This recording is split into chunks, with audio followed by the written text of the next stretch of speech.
Hola, ¿qué tal? Estamos otra vez en el comentario positivo y hoy vamos a terminar, vamos a leer de una vez los dos capítulos que nos quedan. Estamos en la lectura bíblica sabatina y vamos a leer los dos capítulos que nos faltan del Evangelio de Juan para terminar este libro. Y bueno, la siguiente semana, si Dios nos da licencia, vamos a empezar el libro de Mateo.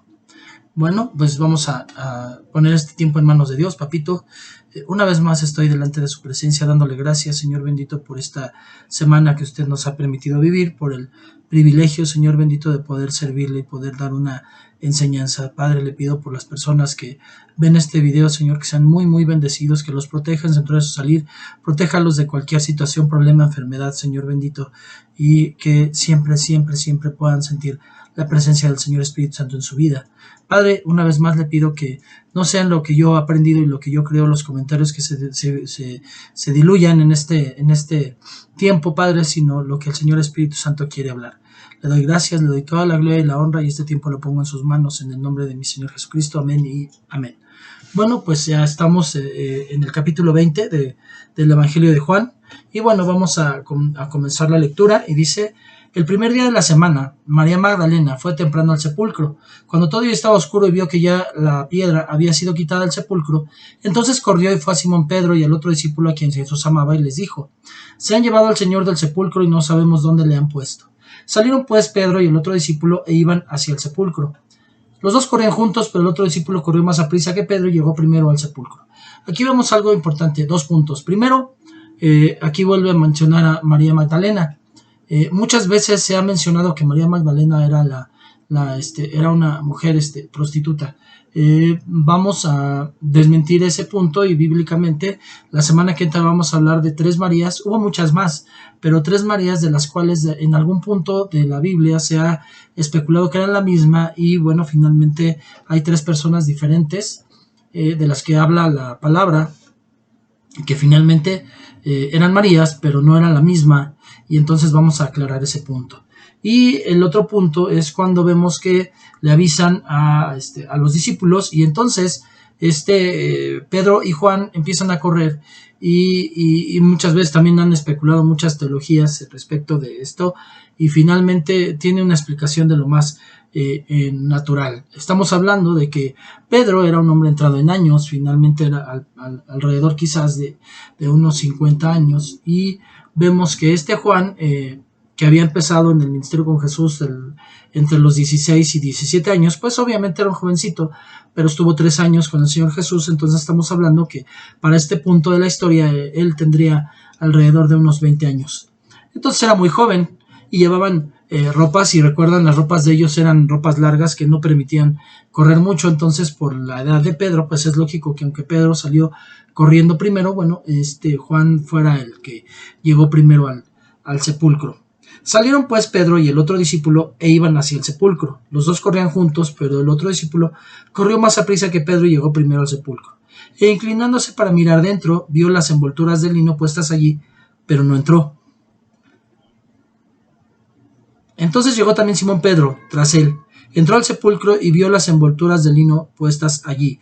Estamos hablando de que dice la Escritura en el Antiguo Testamento que por la palabra de 2 o 3 testigos conste todo, y estamos viendo aquí que hubo 2 testigos. O sea, las mujeres solamente vieron a los ángeles y corrieron, vieron que no estaba el Señor Jesús, pero ellas no aclaran exactamente todo esto, aunque pues finalmente al entrar y ver, pues aunque no subrayan esto, ellas también eran testigos. Pero aquí está subrayando que 2 apóstoles principales eran testigos de que estaban las envolturas de lino, pero él no estaba. Y vemos que dice: el sudario que había estado sobre la cabeza de Jesús, no puesto con las envolturas de lino, sino enrollado en un lugar aparte. Entonces vemos que las envolturas de lino estaban en su lugar acomodadas, pero lo que iba en la cabeza de Jesús, el sudario, estaba enrollado en un lugar aparte. Entonces vemos que hay algunas películas, y más aún en las que hablan del sudario de Jesús, que especulan dentro de la iglesia tradicional que hay algunos en el mundo que dicen ser originales. El más aceptado supuestamente es el de Turín, y cuando hemos visto películas vemos que ponen el sudario extendido y aparentemente se ve la cara, el rostro del Señor Jesús. Aquí vemos que los discípulos en ningún momento hablan de que se vea el rostro del Señor Jesús en el sudario, y dicen que el sudario estaba doblado aparte. Entonces entró también el otro discípulo, el que había llegado primero, o sea, Juan, y vio y creyó, porque todavía no habían entendido la escritura que Jesús debía resucitar de entre los muertos. Los discípulos entonces se fueron de nuevo a sus casas, pero María estaba fuera, llorando junto al sepulcro, y mientras lloraba se inclinó y miró dentro del sepulcro, y vio dos ángeles vestidos de blanco sentados donde había estado el cuerpo de Jesús, uno a la cabecera y el otro a los pies. Y ellos le dijeron: Mujer, ¿por qué lloras? Ella les dijo: Porque se han llevado a mi Señor y no sé dónde le han puesto. Al decir esto se volvió y vio a Jesús que estaba allí, pero no sabía que era Jesús. Jesús le dijo a la mujer: ¿Por qué lloras? ¿A quién buscas? Ella, pensando que era el hortelano, le dijo: Señor, si tú le has llevado, dime dónde le has puesto y yo me lo llevaré. Jesús le dijo: María. Ella, volviéndose, le dijo en hebreo: Raboni, que quiere decir maestro.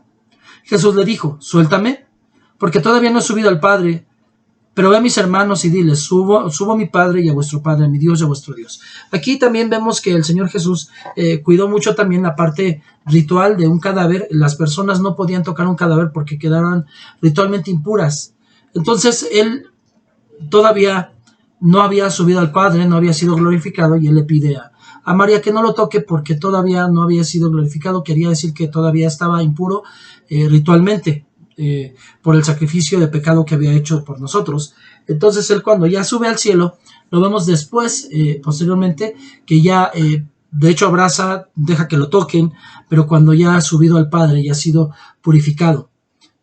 Fue María y anunció a los discípulos: He visto al Señor, y que él le había dicho todas estas cosas. Entonces, al atardecer de aquel día, el primero de la semana, y estando cerradas las puertas del lugar donde los discípulos se encontraban por miedo a los judíos, Jesús vino, y por eso se subraya esta parte, que estaban las puertas cerradas. O sea, no había forma de que entrara el Señor Jesús, puesto que ellos estaban escondiendo y estaban encerrados. Y Jesús vino y se puso en medio de ellos y les dijo: Paz a vosotros.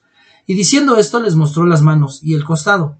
Entonces los discípulos se regocijaron al ver al Señor Jesús. Jesús entonces les dijo otra vez: Paz a vosotros. Como el Padre me ha enviado, así yo también os envío. Después de decir esto, sopló sobre ellos y les dijo: Recibid el Espíritu Santo. Entonces, algo que también subrayábamos en esta semana al respecto, en el bautismo de fuego, vemos que aquí los discípulos reciben el Espíritu Santo, y ya la ocasión, cuando ya es el Pentecostés, es cuando reciben el bautismo en fuego del Espíritu Santo. Dos cosas diferentes, dos acontecimientos distintos.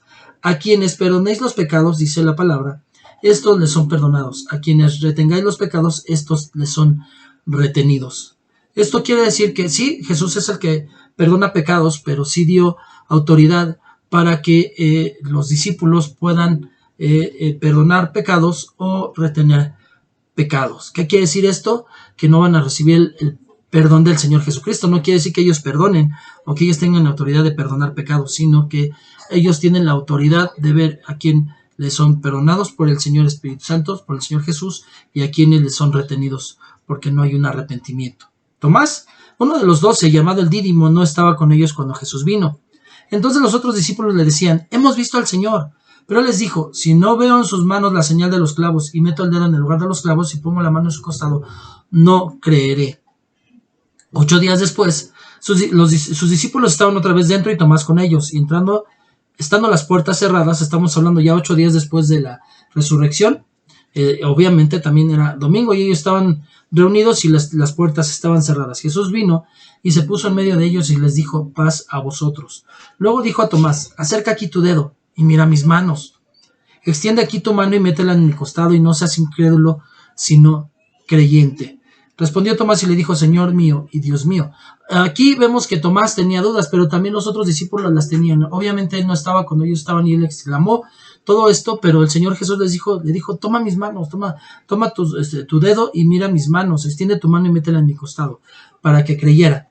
Y entonces él creyó cuando lo vio. Ya no fue necesario que hiciera esto de tocarle, sino que viéndole había creído. Pero Jesús le dijo: Porque me has visto, has creído.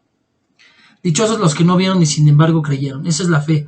el creer en lo que no hemos visto, creer que, en lo posible, en lo imposible, que es posible, y entonces se hace. Y muchas otras señales hizo también Jesús en presencia de sus discípulos, que no están escritas en este libro, pero estas se han escrito para que creáis en el libro, en Jesús, que Jesús es el Cristo, el Hijo de Dios, y para que al creer tengáis vida en su nombre. Entonces, el propósito de los escritos que hicieron todos los discípulos del Señor Jesús, los apóstoles y todos aquellos como Lucas que hicieron escritos, bueno, pues vemos que el propósito no era hablar de la vida de Jesús, no era hablar de los hechos en realmente de cada uno de los apóstoles o de lo que había pasado, sino lo real, el para qué de esto es para que crea la gente en el Señor Jesús. Entonces, el Señor Jesús y el Señor Espíritu Santo solamente revelan a las personas que utilizó para que se escribieran, tanto, ya estamos hablando no solamente del Nuevo, sino también del Antiguo, tanto el Antiguo como el Nuevo Testamento, pues no era hacer un libro detallado de historia o de todos los temas que utiliza la Biblia, que son extensos, sino el verdadero propósito es que las personas crean y que para creer tengan vida en el nombre de Jesús. Entonces, ese es el verdadero propósito de la Biblia, de nuestra compilación de libros que tenemos en la Biblia, es para esto. No, por eso especulan muchos de que por qué tienen ciertas aparentes diferencias los 4 evangelios, de por qué tiene aparentes, porque cuando ya entendemos el contexto del Antiguo y del Nuevo Testamento le damos una línea, un entendimiento correcto conforme el Espíritu Santo, y nos damos cuenta de que no tiene contradicciones, pero tiene, para el incrédulo y el que no ha leído, tiene ciertas contradicciones.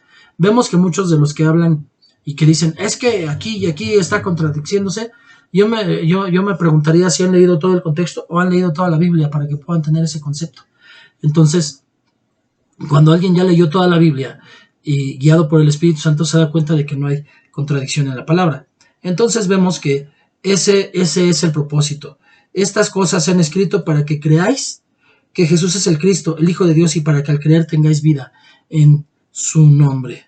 Bueno, hasta aquí termina el capítulo 20 y vamos a continuar con el capítulo 21 y con esto terminamos el Evangelio de Juan. Después de esto, Jesús se manifestó otra vez a los discípulos junto al mar de Tiberias y se manifestó de esta manera. Estaban juntos Simón Pedro, Tomás llamado el Dídimo, Natanael de Caná de Galilea, los hijos de Zebedeo y otros 2 de sus discípulos. Simón Pedro les dijo, me voy a pescar. Ellos le dijeron, nosotros también vamos contigo. Y fueron y entraron en la barca, y aquella noche no pescaron nada. Cuando ya amanecía, Jesús estaba en la playa, pero los discípulos no sabían que él era Jesús. Entonces Jesús les dijo, hijos, ¿acaso tenéis algún pescado? Le respondieron, no. Y él les dijo, echad la red al lado derecho de la barca y hallaréis pesca. Entonces la echaron y no podían sacarla por la gran cantidad de peces. Se reventaba.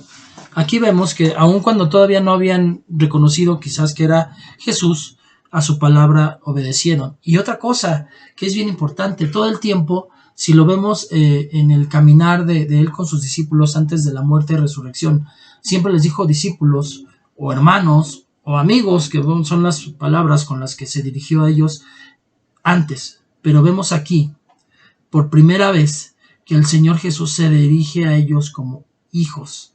Bueno, en otra parte también dice hijitos, pero vemos el concepto que cambia, porque él nos decía que era nuestro hermano, o es nuestro hermano, pero vemos que dice hijitos. Aquí es otra forma de mostrarnos que es uno solo con el Padre, y que bueno, a pesar de que nos da el privilegio de ser hermanos y que Él sea el primogénito de esos hermanos, nuestro respeto hacia Él, hacia el Señor Jesús, tiene que ser como de padre. Y obviamente, si yo puedo tener un padre espiritual en la tierra, que es mi cobertura espiritual, pues más aún, a mi Señor Jesucristo también le puedo llamar Padre, aunque sabemos que el Padre es el Padre de todo, el Padre del Señor Jesucristo, pero en el entendimiento de que son uno solo, el Padre, el Hijo y el Espíritu Santo, entonces no hay falla en que le podamos decir Padre también, o tratarle de Padre al Señor Jesucristo. Y entonces Él les dijo, echar la red, y por su fe, bueno, ellos vieron que estaba a reventar Entonces aquel discípulo a quien Jesús amaba le dijo a Pedro, o sea, Juan, ya lo habíamos dicho, Juan, cada que habla de sí mismo, dice el discípulo al que el Señor amaba. ¿Por qué? Porque él es el autor del libro. Entonces no dice yo, sino dice el discípulo a quien Jesús amaba, le dice a Pedro, es el Señor. Es cuando se dio cuenta Juan que era el Señor, les dice ellos, y viendo pues Simón Pedro que era el Señor, se ciñó la ropa porque estaba desnudo, porque se la había quitado para poder trabajar, y se echó al mar. Pero los otros discípulos vieron en la barca, porque no estaban lejos de la tierra, vinieron en la barca porque no estaban lejos de la tierra, sino a unos 100 metros de tierra, no estaban tan lejos de tierra, arrastrando la red llena de peces. Entonces, cuando bajaron a tierra, vieron brasas ya puestas y un pescado colocado sobre ellas y pan. Bueno, si no había pescado, se había pescado toda la noche, ¿cómo es que este hombre que no había pescado tenía ahí? Bueno, pues era el Señor Jesús y él puede hacer todo. Entonces él ya estaba listo con pescado y pan para ellos. Jesús les dijo, traed alguno de los peces que habéis pescado ahora. Simón Pedro subió a la barca y sacó la red a tierra llena de peces grandes, 153 peces. De numerología, bueno, ya hablaremos posteriormente. No es casualidad que diga el Señor Jesús 153. Si lo vemos es el número 9 y también es un número importante dentro de la numerología, pero ya tendremos un tema también dentro del comentario positivo al respecto de la numerología cristiana. Y aunque había tantos, la red no se rompió.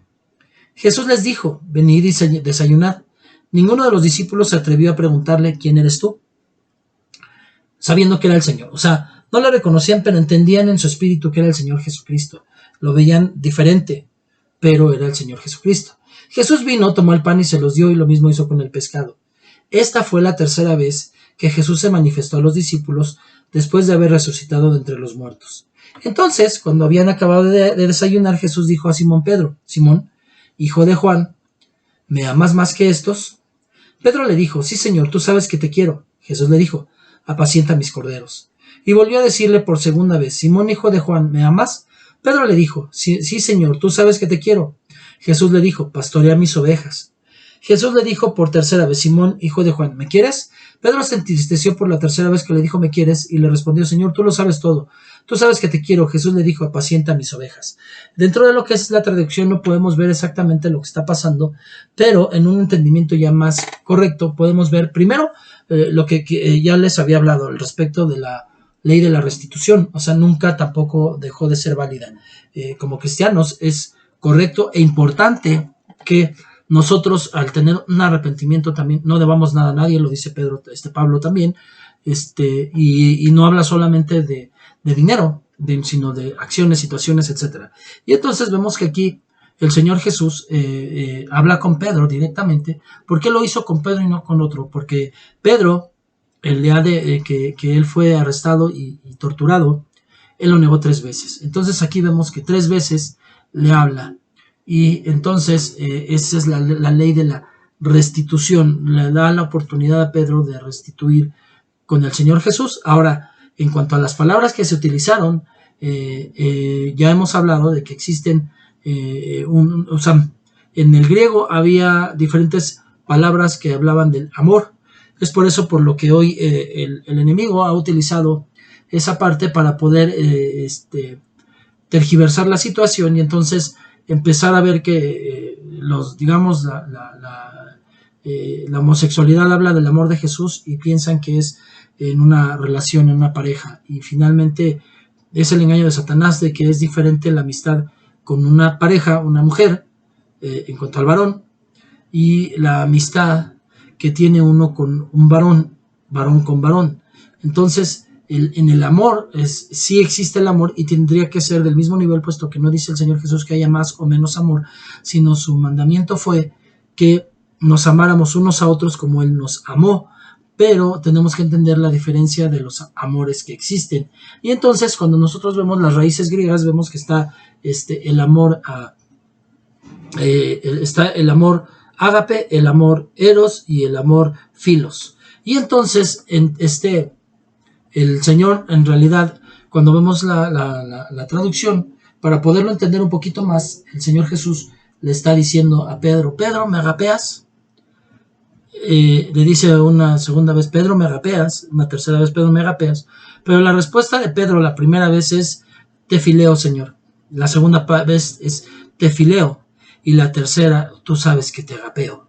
O sea, este Pedro estaba hablándole de un amor filos, y el Señor Jesús estaba hablando de un amor ágape, el amor total, el amor de Dios. Y entonces Pedro a la tercera vez sí dice: te agapeo, Señor. Entonces le dice, Jesús le dijo: apacienta a mis ovejas. Él le está dando la institución de pastor y aparte de apóstol. En verdad te digo, cuando eras más joven te vestías y andabas por donde querías, pero cuando seas viejo extenderás las manos y otro te vestirá y te llevará donde no quieras. Esto dijo dando a entender la clase de muerte con que Pedro glorificaría a Dios, y habiendo dicho esto le dijo: sígueme. Aquí le estaba hablando al respecto de que precisamente la tradición dice que Pedro murió crucificado también, pero no en una cruz TAE, sino fue en una cruz en forma de X, y él no consideró tener el honor de morir como su maestro, y entonces él pidió morir de cabeza, pero finalmente él fue a donde no quería ir y extendió las manos como el Señor dijo. Por eso dice Juan: esto dijo dando a entender la clase de muerte con que Pedro glorificaría a Dios, y habiendo dicho esto le dijo: sígueme. Pedro volviéndose vio que le seguía el discípulo a quien Jesús amaba. Hablamos otra vez de Juan, el que en la cena se había recostado sobre el pecho de Jesús y había dicho: Señor. Entonces Pedro al verlo le dijo: Jesús, Señor, ¿y este qué? O sea, preguntándole Pedro al respecto de Juan. Y Jesús le dijo: si yo quiero que él se quede hasta que yo venga, ¿a ti qué? Tú sígueme. Yo creo que no era una respuesta incorrecta. El Señor estaba diciendo: a ti no te debe de importar, si la salvación es personal, a ti no tiene que importarte qué haga con el otro. Tú sígueme. Es lo que está diciendo hoy el Señor. Muchos de nosotros, yo he visto en la iglesia: es que este hermano hace esto y ¿por qué lo dejan? Y es que este hermano hace lo otro y ¿por qué lo dejan? ¿A ti qué? O sea, lo que el Señor vaya a hacer en su proceso con este hermano, ¿a ti qué? Tú ve y sigue al Señor Jesús. Por eso el dicho se propagó entre los hermanos de que aquel discípulo no moriría. Pero Jesús no le dijo que no iba a morir, sino que si yo quiero que se quede hasta que yo venga, ¿a ti qué? Este es el discípulo que da testimonio de estas cosas y el que escribió esto, y sabemos que su testimonio es verdadero. Algo bien importante es que en el momento que está escribiendo esto, el apóstol Juan ya había muerto todos los discípulos hacía muchos años. El apóstol Juan, que era el más joven de los discípulos, era el más anciano. Él, hacia el tiempo de la gran persecución que hubo en la iglesia, en que muchos estuvieron muriendo de los discípulos, él también milagrosamente fue salvado del aceite hirviendo, en donde él tenía que haber muerto. El Señor Jesús lo iba a utilizar y lo utilizó con las 3 cartas que vemos, con el Evangelio de Juan y el libro del Apocalipsis. Entonces Dios lo iba a usar y para eso se iba a quedar. O sea, eso era lo que decía el Señor Jesús: cada quien tiene su proceso y su para qué y su por qué. Cada quien que siga al Señor Jesús y no se ocupe en la salvación del otro, en el aspecto de por qué o para qué le está pasando cierta situación, sino me tengo que ocupar en la salvación del otro, en el aspecto de evangelizarle. Son 2 cosas diferentes, y en ayudarle, en ministrarle cuando tiene necesidad, obviamente. Y bueno, dice, y también hizo muchas, este testimonio que da el que escribió esto, y sabemos que su testimonio es verdadero. El que escribió esto su testimonio es verdadero. Está hablando Juan, está reforzando y de alguna manera respaldándose en el Espíritu Santo, porque sabemos que el Señor Espíritu Santo es el que les inspiró a escribir esto, de que lo que él está hablando en este evangelio es verdadero. Y también hay muchas otras cosas que Jesús hizo, pero que si se escribieran a detalle, pienso que ni aún el mundo mismo podría contener los libros que se escribirían. Aquí otra vez está recalcando Juan: no fue para darnos una biografía de Jesús en cuanto a todos sus hechos en la tierra, sino en realidad todo lo escrito en la Biblia está hecho precisamente para que creamos y nos convertamos en el nombre del Señor Jesús. Amén. Bueno, pues vamos a dar por terminado este tiempo. Vamos a darle gracias a Dios.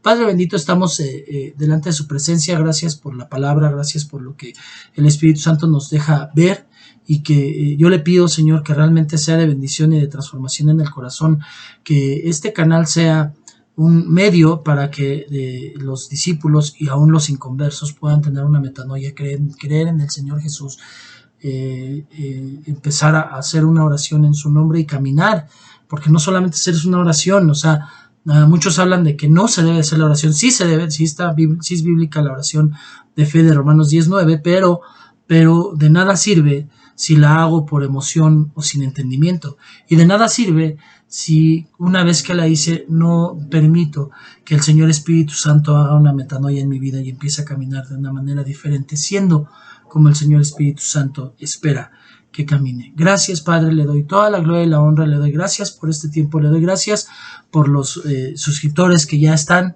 le pido que siga creciendo este canal, que siga siendo conocido, pero lo más importante, que nunca permita que sea lo que yo he aprendido, lo que yo fluya en este lugar, sino con lo que el Espíritu Santo quiere hablar, y que las personas, muchas personas puedan ser bendecidas. Por eso le pido, Padre, que este canal sea compartido, Señor. Es triste ver cómo se comparten videos de canciones con vulgaridades literales, con personas con malas palabras, libros de hechicería, o videos más bien de hechicería, videos donde pues carnalizan a la mujer, la denigran, y cómo se viralizan y cómo se ven, cómo se comparten, Padre bendito. Y es triste ver cómo la palabra de Dios, como lo que usted ha puesto en el corazón del hombre para que no se pierda, mas tenga vida eterna, no se viraliza, Padre. Yo le pido, Padre, que no solo este canal, sino iglesias hermosas que están dando palabra, muchas iglesias que hay que están utilizando los medios digitales para que puedan compartir la palabra, también expanda, Señor, el Evangelio de una manera poderosa, que siga bendiciendo nuestra casa Peña de Oreb y siga creciendo y siga bendiciendo a nuestro Padre espiritual, a nuestro apóstol, Padre bendito, y le doy gracias, le doy toda la gloria y la honra en el nombre de su Hijo, mi Señor Jesucristo. Amén y amén. Bueno, pues muchas gracias. Una vez más les pido que me ayuden con su like, que puedan compartir esta palabra para que otras personas puedan ser igualmente bendecidas, y pues que me regalen su comentario en la caja de comentarios. Les doy gracias. Pues estamos ahí. Bendiciones a todos y nos vemos en la próxima.